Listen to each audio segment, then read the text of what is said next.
ever found yourself saying, I'll do it later, now's not the right time, I'm not ready?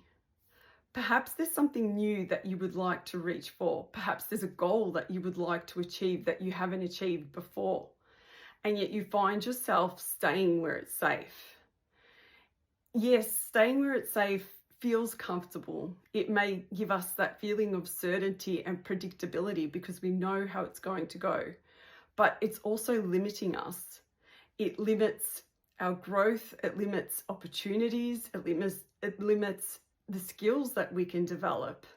It also can limit us from actually dreaming in the first place. When I started on my line umpiring journey, I started to learn that line umpires were getting opportunities overseas. Now, straight away, I knew that that was something that I would be interested in because I absolutely love travel. And as I got to, get into it, doing more of this line umpiring, I sort of got to learn that it was the people who were traveling overseas were a lot younger than me. And there were thoughts that were coming into my mind that were like, oh, well, maybe I'm too old. I don't know how long it would take me to get that opportunity. And also, what would other people think? It's not sort of a normal income stream. And so I guess I could have, stayed where it felt comfortable and safe, which is to, only apply and accept local tournaments.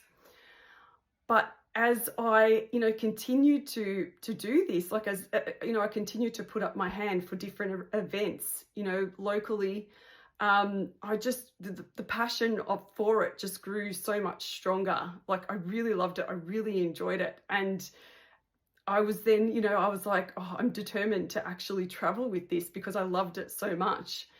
And so then, my passion for it just foregoed like any other thoughts, any other, anything else that was holding me back from actually staying in my comfort zone. And, after, years of practice and getting really good at, becoming a line umpire, I was given the opportunity to actually travel overseas with it. And for me, that was an absolute dream come true.